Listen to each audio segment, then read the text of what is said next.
I'm an executive director of the bowl. I mean, what are the qualifications? That's a good question because I still don't know the answer to that. um, it wasn't really something that I was pursuing. I was um, chief executive for 100 Black Women of Atlanta, and we actually ran a game, the Atlanta Football Classic, that featured Florida A&M and Tennessee State. Okay. And when ESPN was looking to launch the bowl game in Atlanta, um, you know, they reached out to me through the commissioner at that time to have a meeting with them. Okay. And so the conversation sort of led to to an offer to join ESPN. And I initially was a little hesitant, but just simply because I was enjoying what I was doing. But I enjoy building things, and I saw this really as a great opportunity to build something institutional for historically Black colleges and universities, HBCUs, Okay. and to put to work at putting us in a space where we aren't as it relates to being with the other bowl games. And although the Celebration Bowl was sort of a legacy of the Heritage Bowl, which was a legacy of the Pelican Bowl, Okay. that it was our desire to make sure we were able to institutionalize this in a way that 50 years from now, 100 years from now, that that this game would be very, very viable and would certainly be functioning at a level beyond what anyone would imagine today. Absolutely. And so in 2015, that was the first year the Celebration Bowl was correct. Um, Correct. how well, you said ESPN, so who pitched it to ESPN? Did ESPN come to somebody, or someone actually pitched it to them? Dr. Dennis Thomas, who was the commissioner of the MEAC at that time, Mhm. approached ESPN with the idea to get engaged with the bowl game. It wasn't called the Celebration Bowl at the time; they had no name, because Okay. the Heritage Bowl, which preceded that, um, had actually gone defunct. I think it was back in 1999, around that time, and so pitched the idea to ESPN, and it actually took 10 years after that for the MEAC chancellors and presidents to vote to approve giving up the automatic qualifier to go to the playoffs and Okay. actually go to the bowl game. So initially, again, it was his idea to pitch it to them. But as I tell people, there's a lot of great ideas out there that are in file cabinets and a lot, some in the trash heap. But because it takes three things to actually put something together. It takes an idea, Mhm. then it takes someone to finance it, then it takes someone to build it. So it's a three-phase. So certainly applaud Dr. Thomas for the idea. And I applaud, ESPN stepping up and saying, hey, we had to finance this. Mhm. And then, we were fortunate that we were able to come in with our team and actually build it. And so that's why we have what we have today.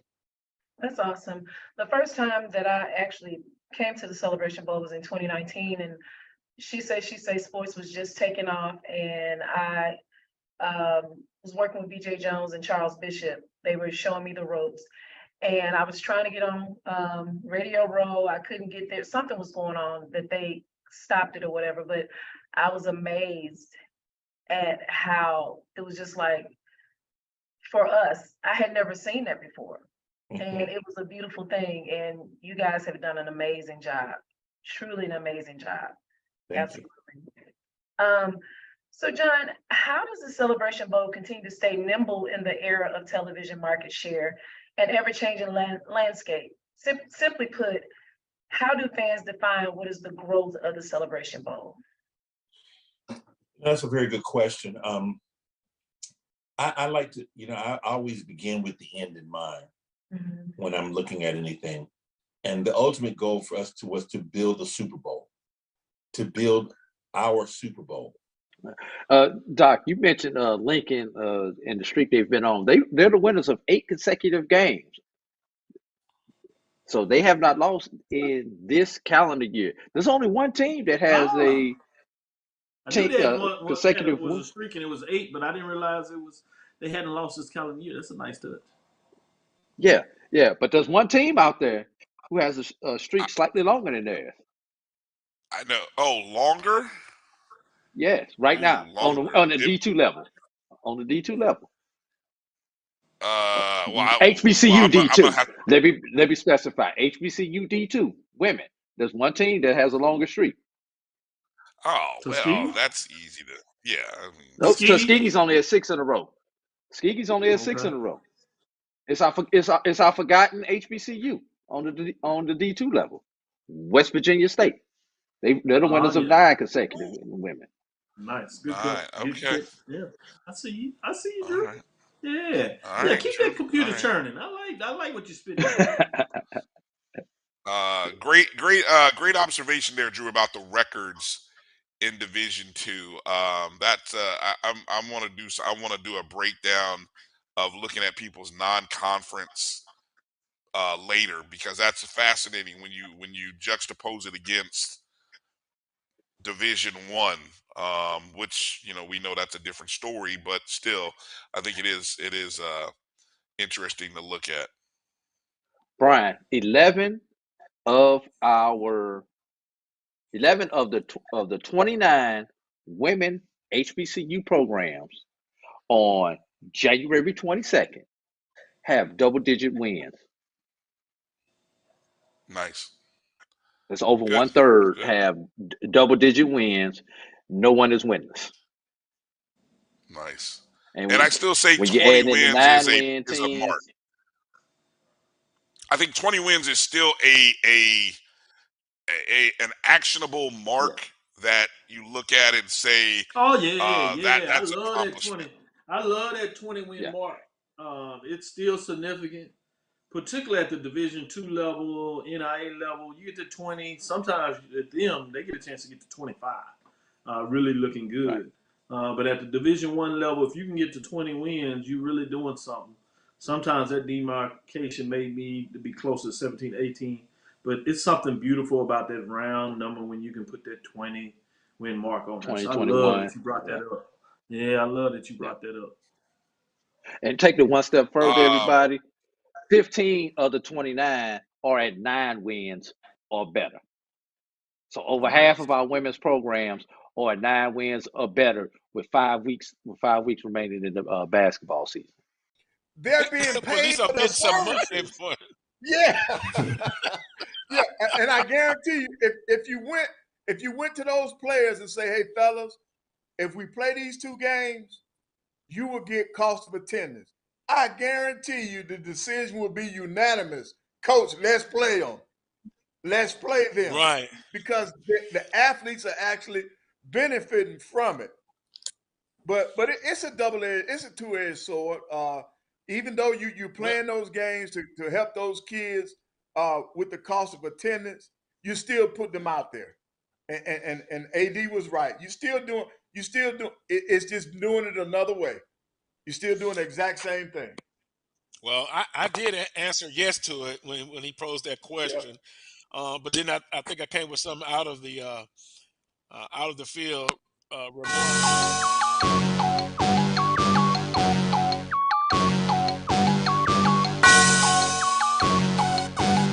Yeah.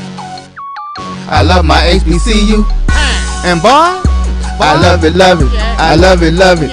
I love my HBCU. And man, I hope my team they won. Yeah. I hope my team they won. Yeah. Man, I hope my team they won. I hope my team they won. Yeah. I tune into the HBCU Sports Lab to see if my team won or lost. If they lost, I'm quiet as a mouse. But if they won, keep tab. I'ma do the dab, yeah. Dr. Cavil, he know what he be talking about. Mike and Charles, they know what they be talking about. They compress the analytic data with this hip hop. If you know them like I know them, they gon' tell you if your team, if they won or lost, and who the ball. This is Dr. Cavil with Inside the HBC Sports Lab with Mike Washington and Charles Bishop. Mike Washington is out on assignment, but we have none other than Professor Drew. Remember, he got elevated as he got on the tenure track. So, Assistant Professor Tenure Track AD Drew is getting it done in the building, along with Professor Charles Bishop. Welcome to episode 370 of Inside HBC Sports Lab radio show and podcast, the show that's covering the sporting HBCU dash for all things HBCU sports. From institutions large and small, from the NEIA to the NCAA, we share insights and information on the HBCU sports culture, HBCU athletic aesthetics, to facilitate the story of HBCU athletic programs and the business of HBCU sports. We better known, we just call it HBCU sports pedagogy. With that being said, other people call it March Madness. We simply call it HBCU chaos, and a lot going on. We'll give you an update if you're not hearing. It's going down in the SIAC. And when I say going down, I mean there are some top seeds that continue to go down. We'll give you some updates and messages on that. I'll try to keep control of these folks' attentions. There's like 23 seconds left in the game. It's a 5-point game. With Benedict coming in as the 6th seed in the East, is up on the 2nd seed in the East, Savannah State, 73-68. Stick with us. We'll make sure you get your updates and let you know the outcome of the final part there. Today's episode of Inside the HBC Sports Lab is sponsored by THG Agency. THG Agency is a company that provides sporting and educational consulting and data analytics. I'm your host, along with my co-host. Today is none other than AD Drew, Charles Bishop.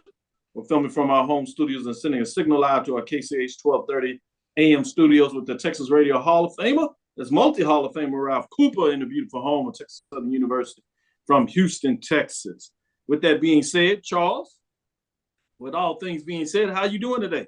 Doing well, Doc. Doing well. It's living a life, professor and student. We got midterms next week, so preparing diligently for what's coming up in front of us.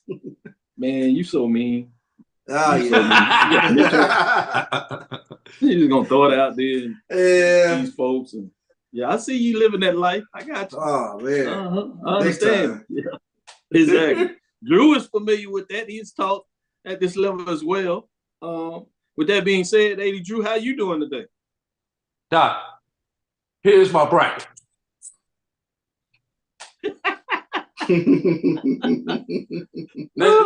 Let me put it into perspective. Let's look back at the CIAA tournament. 4 of the three of the 4 women's teams who had the bye lost their first round game in the CIAA tournament. 2 of the 4 men's teams with the bye lost their first tournament game. SIAC has double byes. Double byes, double trouble. Yesterday we saw one women's team go down, one men's team go down with the double bye. And today, thus far, we have seen one women's team go down, and we are 16.4 seconds from seeing one men's team go down with one game left to play, Dr. Cavil. I used to love the idea of the double bye because I figured it gave you a chance to make sure that your good teams got advanced and did not get upset early. But when you go to the SIAC and the CIAA, I think that's the uniqueness of those tournaments versus the SWAC and the MEAC, where the SWAC and the MEAC tends to be chalk. CIAA and SIAC, man, anybody beat anybody any doggone time. Is the parity like that during the course of the season? Say it again. I said the parity isn't like that during the course of the season. No, it's not. You usually have 1 or 2 dominant teams on both sides of the ledger in both the SIAC and the CIAA. But if you got 2 dominant teams in a division, you might as well put it down like money in the bank. One of those 2 seeds is going down to that first game that they play in the tournament. To that team who had to play a day before or 2 days before just to get to them. So I guess it's the rest versus rust. The rest doesn't win when it comes to the Division II level. Great Interesting. question. Great points made. It's coming down. 10 seconds left. It looks like Benedict is going to close it out as a 77-68. Savannah State had a couple of chances with 3-point baskets that just would not go. So obviously, Benedict with the rebounds gets fouled. They go into the line and stretching out the lead. So it's ugly here. It's a final 10-point win by Benedict, 78-68 over Savannah State. Yep. So that's how it goes sometimes. Let me go to you, Charles. What are some of the things on your mind? Yeah, let's take a look at this. What's hot news today for you? We had a bit of history that was made in the SWAC as Natala Hawthorne became the first female to officiate a Division I baseball game in the league on February 28th when she called the plate job for the Alabama A&M versus Stillman contest. And this is a quote from her: being the first woman is surreal. Mr. Holloway and his ability to see my potential to take a chance on me made me want to do nothing but make him and this conference proud. My goal was to work hard. Finding out I would be the first woman was extra. And this is a quote from Robert Holloway. We are elated to have Ms. Hawthorne on the SWAC staff because she has demonstrated the ability to umpire at the Division I level proficiently. Her being a barrier breaker as a minority female is just icing on the cake. So history being made in the SWAC in regards to first female umpire behind the plate.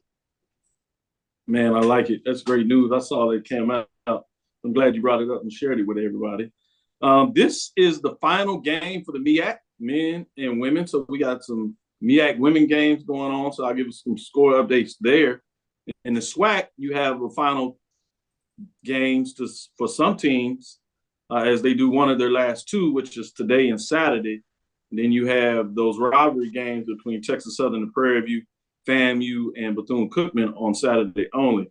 So it'll be interesting as you get some of these women's scores going on. Before I ask Drew any additional hot news that he wants to get out there for us to ponder and consider that's on the landscape. On the Thursday night games for the MEAC, already Norfolk State has claimed the regular season championship. So this is all about seeding for some teams. North Carolina Central is up on South Carolina State, 55-42. That's 3:37 left in the fourth. And again, these are women's scores. And then you have Delaware State up on Maryland Eastern Shore, 50-38. That's with 7:48 left. You have Morgan State hosting Coppin State, and they're up over Coppin, 47-35. That's with 10 minutes left in the fourth, just getting started there in the fourth. Then you have Howard defeating, up on Norfolk State with a shocker to some degree. Double digits, 39-26, but it's just in the third, 6:23, so it's a little early. We got some time there, but it's a big lead, so we'll see what that looks like. Might be a little hangover for the ladies at Norfolk State, as last Monday they were able to claim a championship. So it'll be interesting to see what that looks like in terms of all that's going on there. In terms of the SWAC, you have some SWAC women games playing tonight, if you would. You have your matchup on HBCU Go, I should say. But with that being said, you have Grambling State up over Alabama A&M, 32-27 with 4:56 left in the third.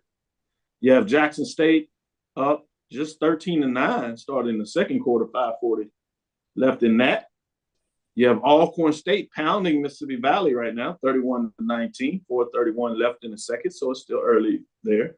You have Southern up over Alabama State, 40-31 with 2:46 left in the second quarter in that matchup. With that being said, plenty of basketball as you coming down to the final stretch for the Division I programs. You got the SIC tournament going on, so that's fascinating. One other update I do want to share is Langston's. Langston's men have did the double-double. They won the regular season in the Sooner Athletic Conference, and they have now won the tournament. Langston continues to thrive and show how talented they are on the men's side.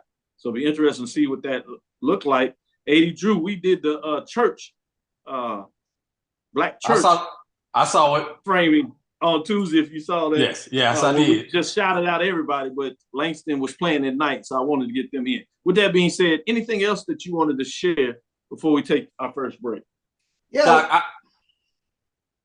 Doc, I got so many ways I could go with this. I'll come back to you, Charles. I'll get you. Sure. You want another one? You got time. Go ahead. Yeah, I got so many ways I could go with this, Doc. But first, I'm going to get a promo in before I go where I want to go. Make sure you tune into the BCSN Sports Wrap on this Sunday. We're going to have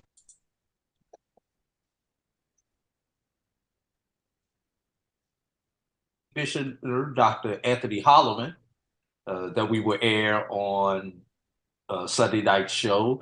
Gonna have a special guest who's been going to internet fame as of late, a person that we all know and love. But you got to tune in to see what it is. We're gonna let him tell his story on the BCSN Sports Wrap on Sunday. Yeah, everybody's laughing because they y'all know what I'm talking about.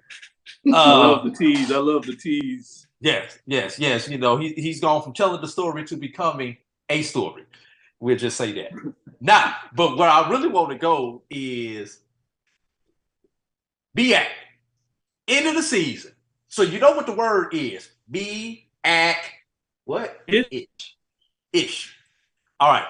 After tonight's games, everybody, thank God Maryland Eastern Shore lost Monday because we're only left with 3 teams that can finish 10-4 after tonight's game.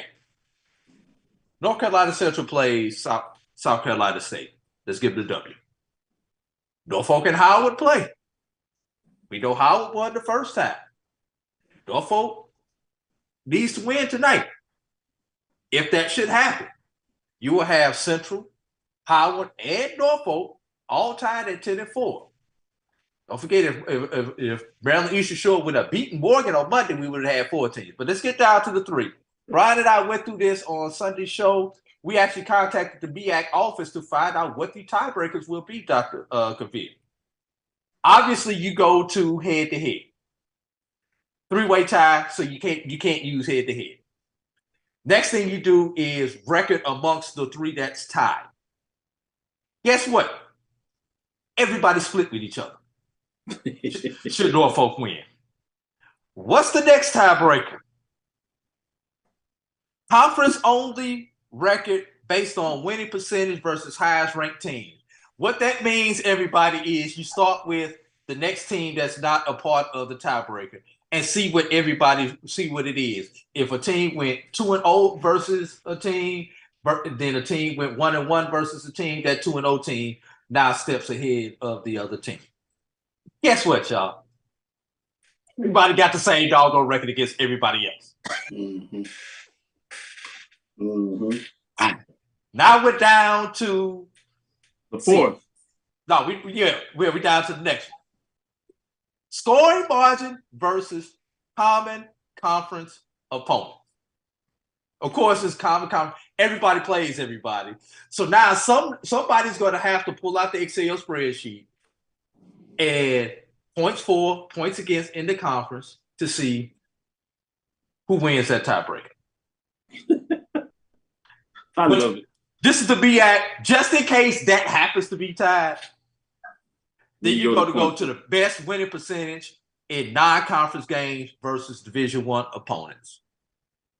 And then after all said and done, I don't know if you've seen the 3-sided coin, Dr. Cavil, but they've got coin toss as the final tiebreaker. And we're going to have to find a 3-sided coin to break that thing since we got 3 teams fight. Just wanted to talk about the ish of the day from the BAC. So you see the SWAC with the chaos, and you got the ish on the BAC. With that being said, Charles, I know you wanted to add a bit of news too, so go ahead.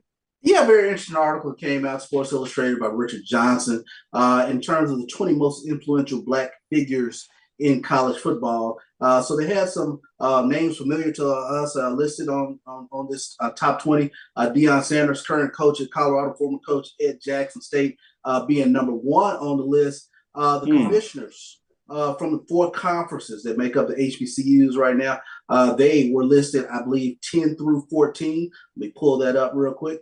But yes, 10 through 13, Power 4 HBCU commissioners, Jackie McWilliams-Parker from the CIAA, Dr. Charles F. McCullough from the SWAC, Anthony Holloman from the SIAC, as AD mentioned, will be on his show, and Sonia Steels from the MEAC represented players in terms of 10 through 13 on this top 20 list.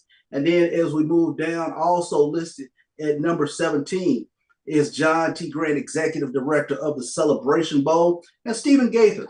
He is number 18 on this list of 20, founder of HBCU Game Day in terms of the power players, if you will, and power players in terms of blacks in college football. So a very interesting list, to say the least. I wonder what Dr. Holloman gonna have to say about it. Yeah, shout out to Stephen Gaither. We can find out what Dr. Holloman has to say on Sunday. No doubt, no doubt. Let's get into our first break. We'll be right back after this quick break. We'll get into the mid-major top 5 for the women. Stick with us. We'll be right back. Since 2002, Empowerment Resources, Inc., a nonprofit organization, has empowered more than 1,500 youth and adults in Duval and surrounding counties through its programs Journey into Womanhood, Girls Mentoring, Life Skills for Teens, and Parenting Education Coaching.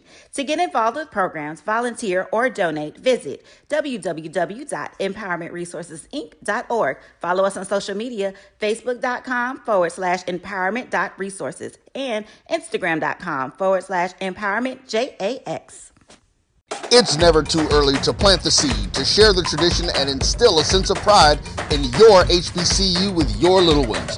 HBCU Pride and Joy Children's Boutique helps you share your school spirit with a wide selection of adorable kids apparel and accessories officially licensed from your favorite HBCU.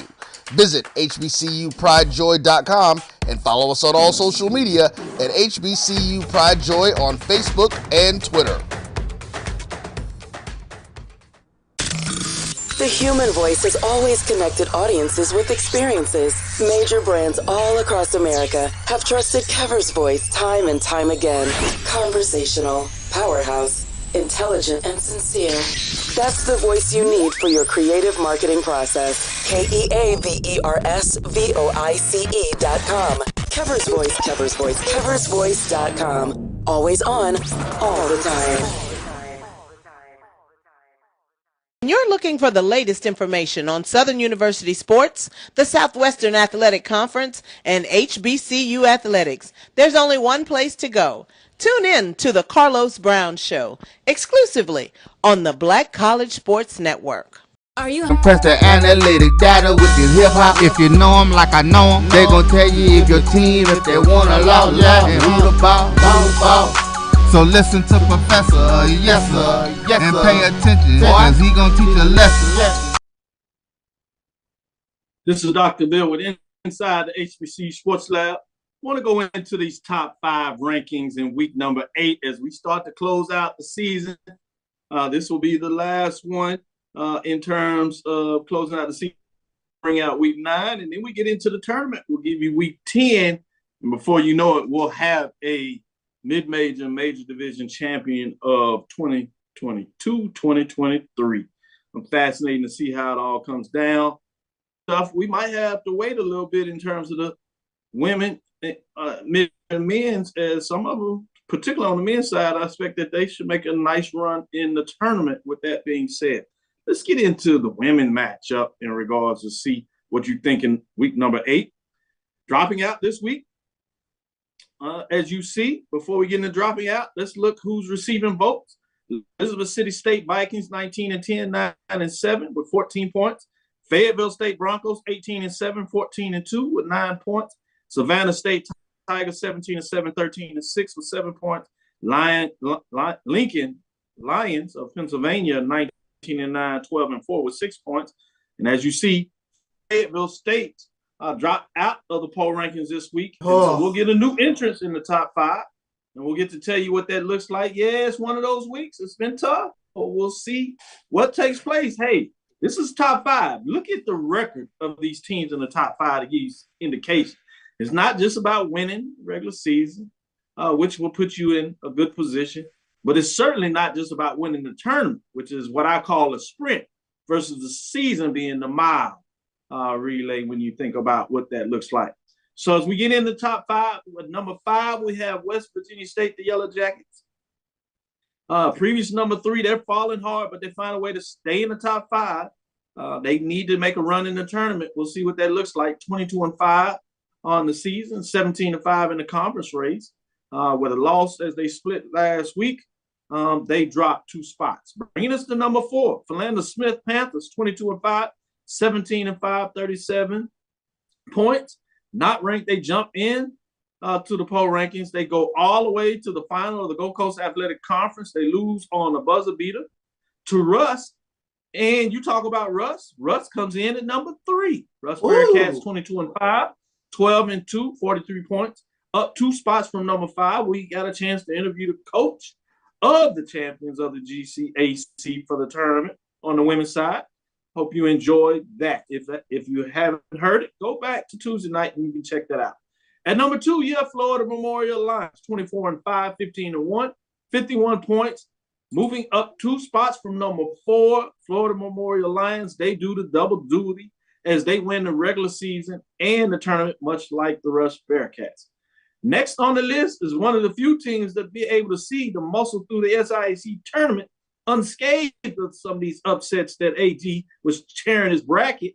That's the one bracket that he didn't show you that is feeling good about, that's still in play. He didn't put that up because it's just not looking right. Only half the bracket. bracket. To keep it low, right? Keep it low until after the fact, and then you get up and cheer. I understand. AG. Like that. But right now, they are the team that comes in at number 1. The Golden Tigers, the ladies are getting it done. 22-3, 19-0, 6 first place votes, 60 points, remain number 1, and they stood the test of time.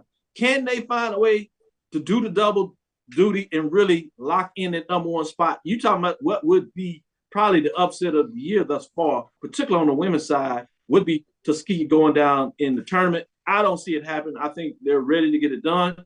With that being said, Charles, I'm going to give to you first with the Tuskegee Golden Tigers as they maintain the number 1 ranking. They have all the first place votes. They are showing why they are that talented as they roll through the SIAC tournament. Yeah, very well deserved in terms of being number 1 team. I find it very interesting. I think Russ coach pointed out the other night when we talked to him.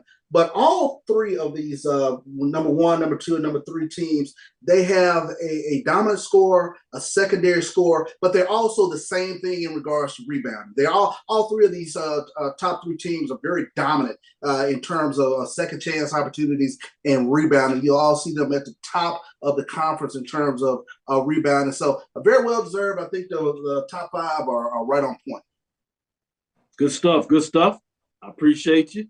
We'll make sure that we continue to share the love on the show, even though everybody else says that you disappeared. But you got the poll. We're going to make sure that you hear it, everybody can see you. I didn't know I had disappeared, but man. Yeah, I was like, my fault.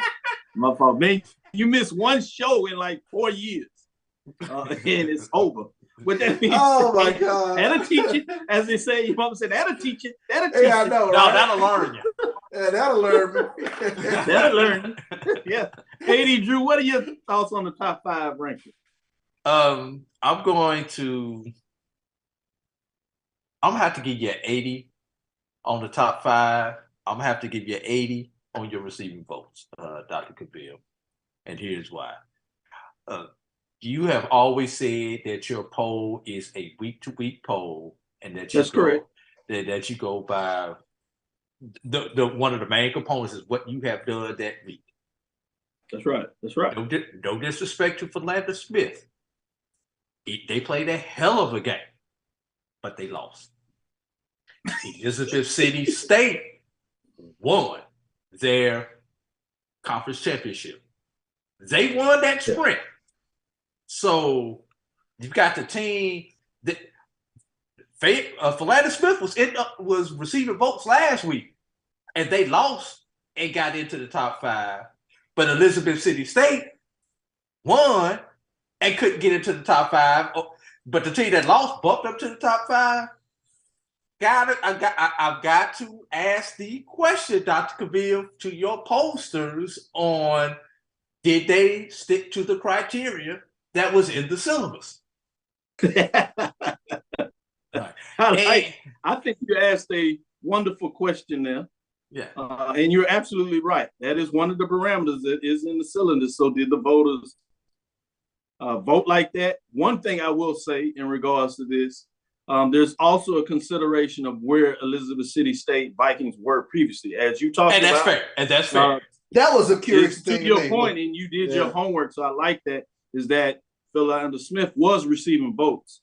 So I think part of it is they just were so far ahead of Elizabeth City State that they couldn't get in there. I will say this, West Virginia State was really close. You see it's 17 points with Elizabeth City State at 14.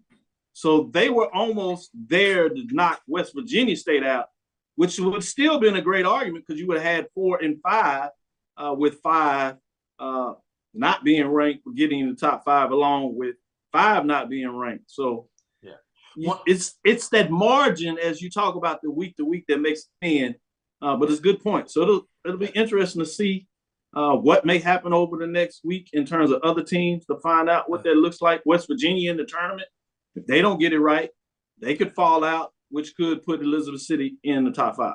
Last one quickly. Miles should be somewhere on this list in the receiving roles. I think Miles should be in before Savannah State. Both of them finished number 2 in their respective division. But having actually seen these teams, Miles is the second best women's team in the SIAC. Miles' biggest problem is they compete on the same side as Tuskegee. With Tuskegee. I like it. I'll take that one. I'll give you an A+ on that. Charles, did you have any final thought that you want to jump in this? No. I think we can move right on to the men, but that's a good point. All right, let's get into our next break. We'll come back on the other side and get into the men and see what your thoughts are as we're closing up on some games in the MEAC. We do have some finals here. I'll share that with you. Delaware State beats Maryland Eastern Shore. And we have North Carolina Central defeating South Carolina State. So we'll give you those updates. And as we come back, we'll give you some seedings based on that. 53 seconds with Morgan State up over Coppin State 52-47. Howard is still leading Norfolk State 49-40, but it's 8:47 left in that. You had an update with Miles? No. I said that was expected, which is what I said. Yeah, great point.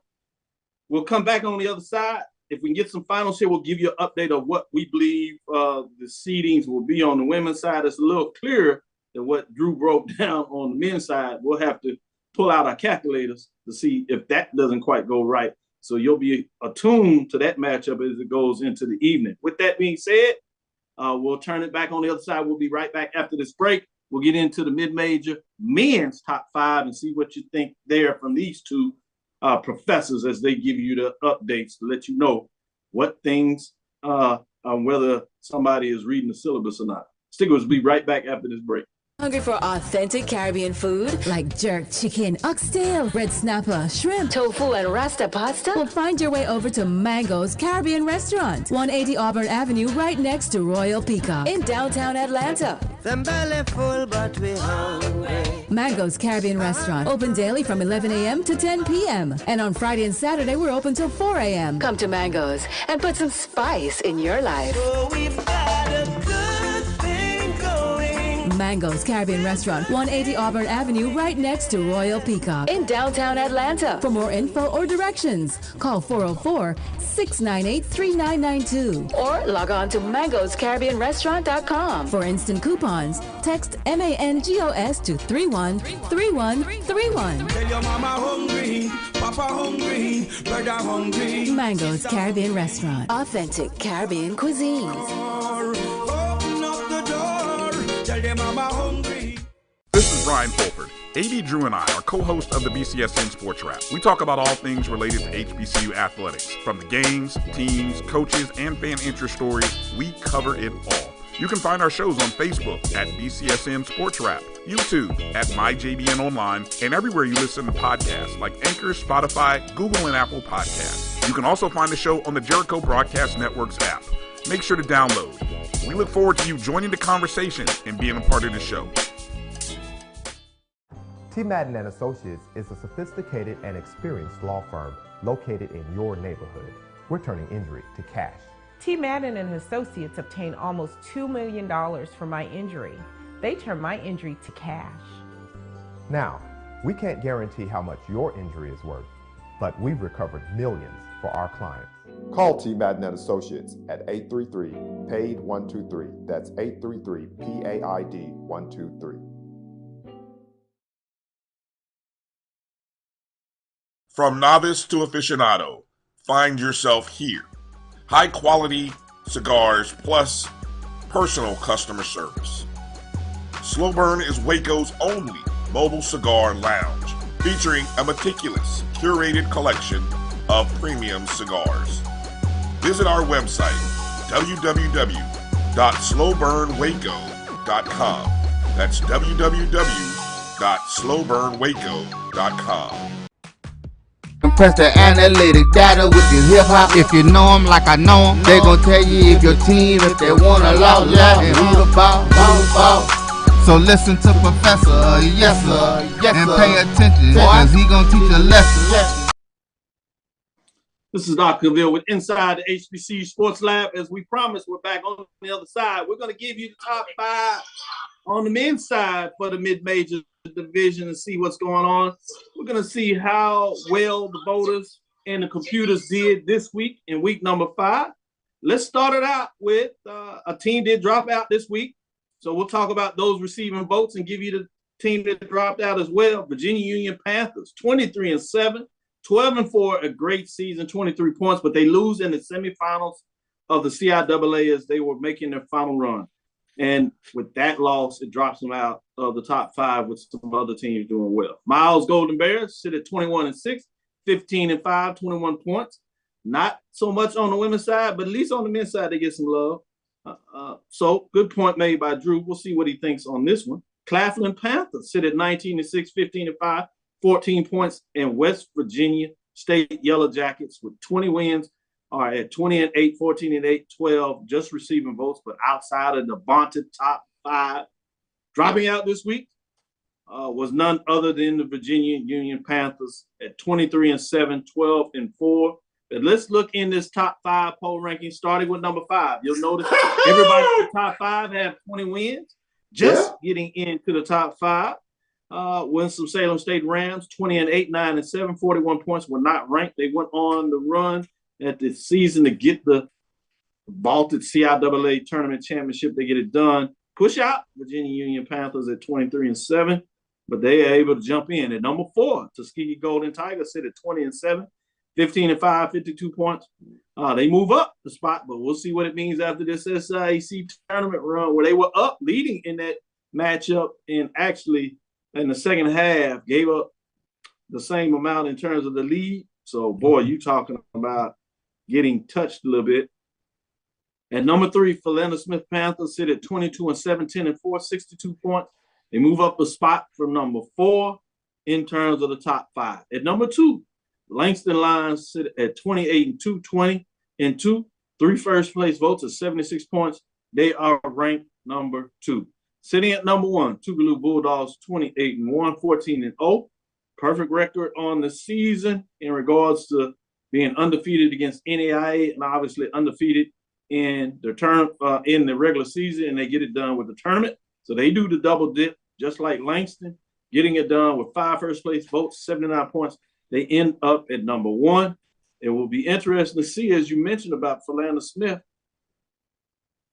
on the men's side, do they have enough? Since they fell short as well in terms of the men's side of the tournament this week with the SIAC team, will the team that wins the SIAC, will they have enough in the corner to be able to get in the top 5?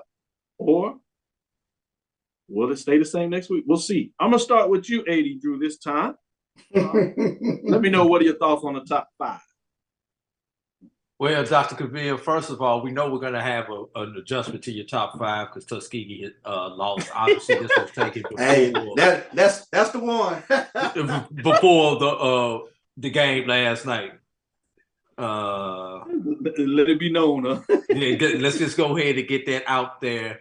So we're talking about the top 4 now, because we're just going to just discount Tuskegee all the way out of this. And yes, I can talk about them because I've got a degree from them, so I can talk about them. Can't nobody else talk about them on There this you go. on this doggone show. But looking at it, I'm wait a minute. Can we flash that back up there, Mr. Producer? Yes. Put up the top 5. Put the top 5 back up there. The full 5. There we go. Right there. The only thing that I'm going to say, obviously we dropped Tuskegee out. Now the question is, with Philander once again losing in the championship game, should Philander be ahead of a Winston-Salem State team who won? That I'm just asking the question. But just like Elizabeth City, that you like the referee. At least they consistent. Yeah.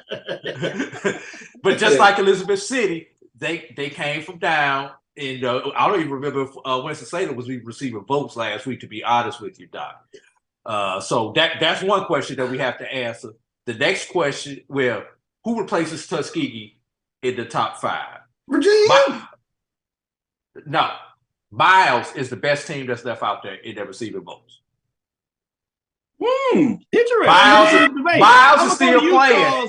Miles is still playing. Virginia Union might be at the house. Miles still has a chance to get some style points. Virginia Union submitted their resume. This is good.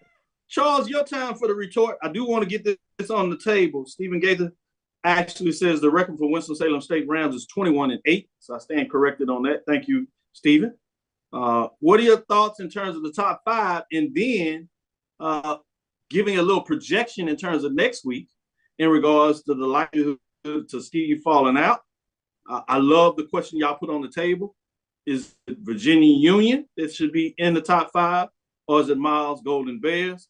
Those that are typing in and listening to the show, Stephen Gaither and the others, Karen Griffin, tell me what your thoughts in terms of whether it's Miles or Virginia Union. You know, Karen is a Tuskegee person, so she's talking about the women, but it'd be interesting what she'll say. Will she get a nod to Miles? Understanding that rival. Charles, go ahead. I mean, well, we obviously dropped Tuskegee out.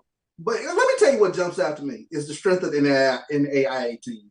When you take a look at Tougaloo and Langston, 1 and 2, and all season I've been like, wow, where's the CIAA? Where's the CIAA? Where's the CIAA? Well, this is that week where at least I'm sitting here thinking, okay, I'll at least see Winston-Salem State up as high probably as 3 or 4 in Virginia Union, even though they lost, but they did lose to the eventual champion. So I had them in there somewhere. So I had to give CIAA some love and some respect this week. I hear what you're saying, Drew, in terms of Miles still being the strongest team sitting out there, and their resume is not complete. That's a very compelling point. But I had Virginia Union up there a little bit higher. But again, another week, I say shout out to the NAIA teams. It was just we talked about the strength of them this year in terms of their prowess on the court, and they have a lot of Division I players playing, and just taking a look from a fantasy standpoint, how would they look versus those CIAA teams or SIAC teams in terms of those head-to-head matchups? I think Drew, right now, Charles, you might be right. Virginia Union, based on what their resumes were coming into this week, I think Virginia Union would be slightly ahead of a Miles. But like I said, Miles still has, well, we know they're at least playing tonight, possibly 3 games to add to their resume. Miles gets to the championship game, they're ahead of Virginia Union, especially if they win the SIAC. They're definitely ahead of Virginia Union. I can give it then. Yes. Yeah. Mm-hmm. I love this. I love this. Let me get some of those comments. So we got some good ones coming in. Stephen Gaither is all in it. He's going to really tell you about the CIAA. Might be a slight slant there. Drew, SIAC. So great dialogue going back and forth in terms of what that looks like. Edward D. Moore says Grambling State women and men's basketball, Alabama A&M. giving some updates in terms of the women's there. We'll give you those scores. Stephen Gaither says CIAA not getting enough respect. Virginia Union 23-7 with a loss to a 21-8 Winston-Salem State part. Yeah. I'll give you that's a great point. Edwin D. Moore says Tougaloo men, Russ women. Keep it rolling. 4 games in 4 days for Winston-Salem State. Another good point. Professor Drew always fights for miles on the down low. Laugh out loud. I like that. Professor Drew is rooting for TU's conference cousin. I like this. Good stuff. Charles is on it tonight. Charles, you're getting the salute. They said you did your homework. Karen Griffin says, I'm going to pull for fellow SIAC team. I love it. Good. Much love there. Great ball on the D2 level. No doubt about it. That's why we wanted to get it in. We've had, obviously, Stephen Gaither before the tournament coming in. We might see if we can get it up of seeing what's going on, because tonight is also fascinating. Stay in contact with us. Make sure you check it out at 7 o'clock. What goes on, Drew? Actually, right now they are announcing the NAIA women's pairings. During the next break, I will see if they've all come out, and right as soon as we go off the air, they will go into the NAIA men's pairing. So we'll see where all of our HBCUs are on those levels, and I'm going to see if I can pull up the NAIA bracket while we finish out this segment, Doc, and give you a report on the other side. Sounds good. Sounds great. With that being said, if we don't get into it tonight, make sure you tune in to Brian and AD on Sunday night. Obviously, they talk about the fact that they have the SIAC commissioner on there for an interview. They have another guest that you'll probably be interested in hearing for, somebody that reports on the news, but as he said, seems to become a part of the news. You may be able to guess and see what that looks like. Should be fascinating to see what's going on. Lennon, I'm not getting into the question that you said earlier. I understand that. We're going to leave that alone until we get more information, as they said, so we can report it correctly. Although it seems to be out there pretty much for everybody to see. But with that being said, we're going to stay hot and heavy on the sports side of this to get in this, see what's going on. Before we get out of here, I think it's some great updates to give you. As we said earlier, Delaware State defeats Maryland Eastern Shore 68-44. North Carolina Central defeats South Carolina State 61-47. Again, these are women's scores. Another game has gone final, which is Morgan State defeating Coppin State 57-49. All this has some seedings, but the one that's really going to be interesting in seeding is for the second spot, and it's going to come down to whether Howard can hang on 53-46, whether they remain at the number 2 seed, I believe it is, because they have the point differential. If both teams are tied, they both split, but the second tiebreaker is point differential. So if they can hold on to the upset, it'll be interesting to see what that looks like. You'll have 2 teams that finish at 10-4, where Norfolk State will fall to 11-3. If they can come back, and then Morgan State will get the number 2 seed. So we'll keep an eye on that. 3:49 left in that contest on the women's side. We'll come back on the other side. And we got 3 in. Updates. 3 in? We got 3 in. We'll talk about it on the other side. Three good deal. Good three deal. teams in the NAIA. We'll give you these scores for the SWAC women. We'll take a break, come back on the other side, and we'll get those 3 in and talk about some more matchups as we go down to it. As things are getting good, it's interesting in the fourth quarter with 1:18 left. Alabama A&M is up over Grambling State 48-46. Jackson State is playing in a close one early with Arkansas Pine Bluff. Again, another one of those championship spoils might be going on. Hangover, 27-23, 5:17 left, but it is just the third quarter. You have Alcorn State up over Mississippi Valley, 48-34 with 4:48 left. And you have Southern getting it done against Alabama State with 1:56 left in the third quarter, 56-41. Stick with us. We'll be right back after this last break. We'll give you this last segment, set some things up for what they look at. We'll give you the updates of which teams are in the NIA for the women, and we'll stick around and see what we can get for you. Stick with us as we come back right after this break. We'll be right back. Nope. Nope. Come on, him. Ooh, I like him.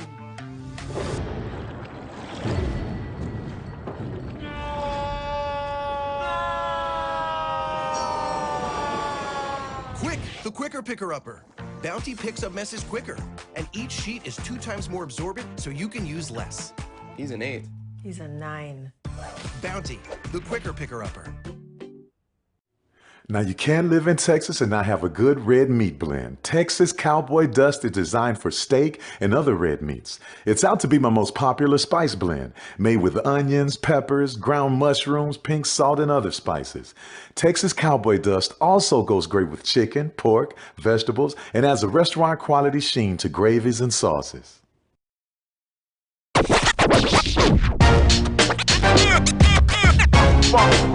It's like a loop machine.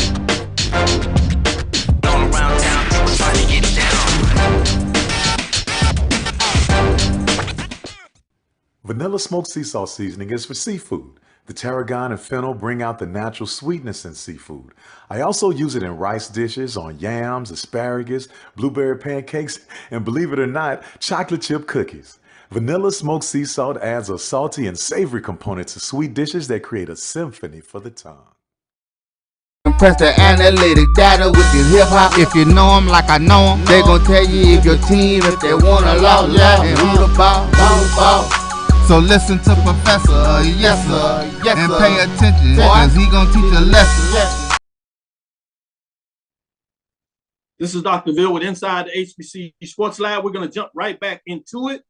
Tease it out a little bit, AD Drew. You had 3 teams on the women's side that got in the NIA tournament. Tell us who they are and what's the seeding. All right, we'll start off with the GCAC champion, Russ College Bearcats. They are ranked number 9. They will take on Faulkner of Alabama. That's Montgomery, Alabama.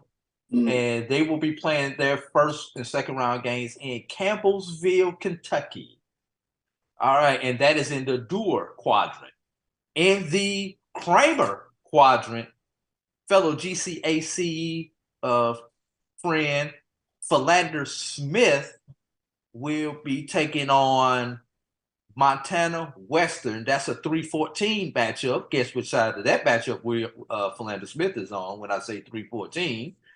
And they are playing those games in Park City, Kansas. I believe, if I've got my geography right, that's outside the Wichita area of Kansas. And the final team in is Florida Memorial, another 3-14 matchup. Wow, they just get a 14 seed? Florida Memorial wins the Sun Conference, one of the toughest conferences. They win a non-HBCU conference, which means everybody else in that conference is a HWCU. They go through that conference, lose their first game, win the final 15, then win 3 in the tournament. So that's 18 in a row. And they're a 14 seed. And they will be playing Marion, Indiana. And they will be playing those games in Indianapolis, Indiana. With the tough seeding, as you said there, with me from Florida Memorial. Stick with you real quick, Drew. And those games are March 7th and 8th. You can go to naia.org and find out information on how to watch them. It is a paid stream if you want to watch these teams at this point. And quick update, Miles with 12:30 to go. Miles up 14-4 over Edward Waters. Good, great update. With that being said, 80 Drew, on those 3 teams, which team could win a game, and then of them, if they can win maybe a couple of games, or which one will potentially go the deepest in the tournament? Russ should get out of the first round against Faulkner. Faulkner is a good team, but I think Russ has what it takes to get out of it.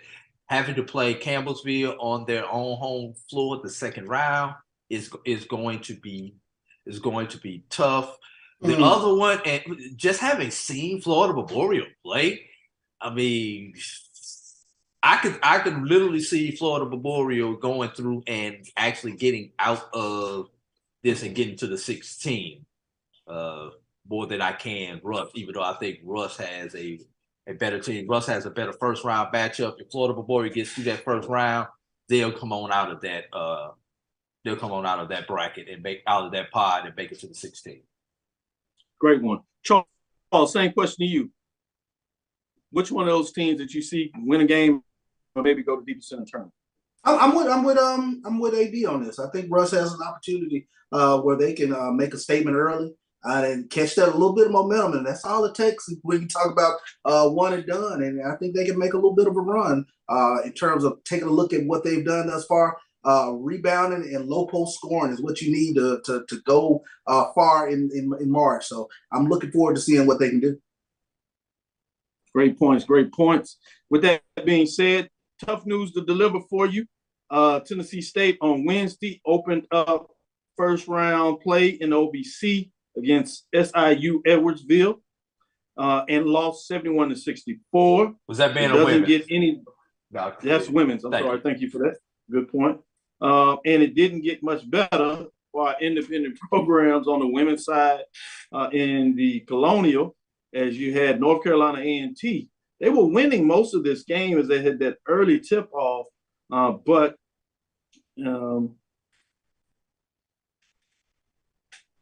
Delaware was able to come back and get it done and beat North Carolina A&T in that matchup. Delaware wins 79-75. Hampton plays this evening. They're playing at 6. No scoring update as Hampton plays Hofstra. So A&T, that you thought maybe as one of the top teams during the regular season could go on a run. They just fell off the deep end at the end of the season. Exactly. Yeah, they've lost 2 out of 4. Struggled a little bit there. Things didn't quite go there. They lose that one in overtime to Delaware, 79-75. So that's a tough matchup. What's going on there? We have 4 seconds left, so we can pretty much say Howard should get it done unless there's something goes off the radar. So in terms of seeding, you're going to have Norfolk State, the 1 seed, Morgan State, and Howard are tied at 10-4. They went 1-1 against each other. Morgan State had the point differential, so they should be number 2 seed according to the tiebreaker. But the official will come out. This is just to give you some other indication. At number 3, you have Howard coming in that spot, even though they're tied in second space. If they can hold on to the lead here. North Carolina Central finishes at 8-6, so they're 4th seed. You have Cotton State and Delaware State tied at the 5-9 seed with Maryland Eastern Shore. So that's one of those MEAC-ish tiebreakers. So I'm not going to get into everything that Haiti Drew broke down earlier. We'll let the conference figure it out. And the 8th seed will be South Carolina State in terms of what goes on there. Let me give you a final update on the women's side of the SWAC. Obviously, we have the HBCU Go games going on in terms of what that looks like there. That is Jackson State at Arkansas Pine Bluff. So that's on HBCU Go. You'll see the men's, which will be interesting in terms of that matchup. Did want to give you some scores here. The Grambling Alabama A&M game has went final. A&M Bulldogs, the lady gets it done. Still on the women's side, 55-60. You have Southern coming down the stretch with 6:24 left, up on Alabama State, 66-55. You have Alcorn pounding Mississippi Valley even more now, 58-41. 8:14 left in the 4th. Jackson State has come back. They're already taking the lead. 2:28 left in the 3rd, so they've gone rolling, 31-25. But it is a intriguing contest. In terms of the men's matchup, Charles, what are your final thoughts in terms of what games you have wanting to look at in terms of these SWAC and MEAC games tonight? Yeah, I think AD, he talked about all the madness that could happen within the MEAC at the top of the show. But the games that I'm looking at, especially this weekend in the SWAC, Texas Southern and Prairie View, that has the potential to have a lot riding on it in regards to Texas Southern getting into the tournament next week. Another one that is intriguing, to say the least, is Jackson State. They've got on a little bit of a roll going into the final weeks of the tournament.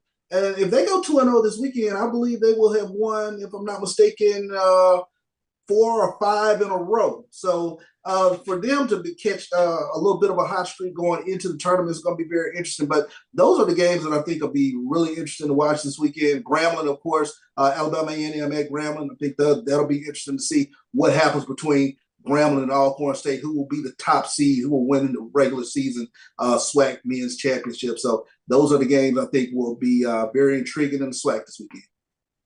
I like it. Final things here. Told you about HBCU Go tonight. On Saturday, HBCU Go will feature the Texas Tussle, which is Texas Southern and Prairie View. Be fascinating. That could come down to whether Texas Southern gets in. We'll see what that means at the end of the night. Also on ESPNU, which is a game that I'm going to have focus on the men's side, you have Norfolk State versus Howard. So that should be an interesting matchup because it will decide whether we have this three-way tie. Can Howard win the conference first time in 30-some years? With that being said, I want to say thank you for listening to Inside the HBCU Sports Lab. Make sure you share our podcast with your friends and colleagues. I am Dr. Kenyatta, the Dean of HBCU Sports, coming from inside the lab in the College of HBCU Sports with Mike Washington and Charles Bishop, with A.D. Drew. Again, we want to thank you for listening to Dr. Real's Inside the HBCU Sports Lab with Mike Washington and Charles Bishop every Tuesday and Thursday at 6 o'clock. We look forward to you next week as we discuss the latest in the lab. Make sure, again, you check out on Sunday, you check out Brian and A.D.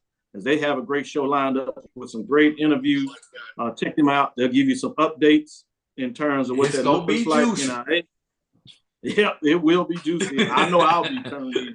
You got to worry about that on multiple levels. Should be information full of that as well as intriguing discussion and dialogue. Follow me, Dr. Kenyatta Cavil, on Twitter, Facebook, and Instagram. That's DrKenyattacavil.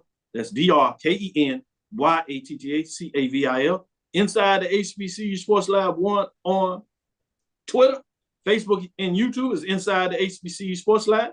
Dream big, continue to move forward. We will talk with you soon. Charles? Of course. AD? Lecture. Dismiss.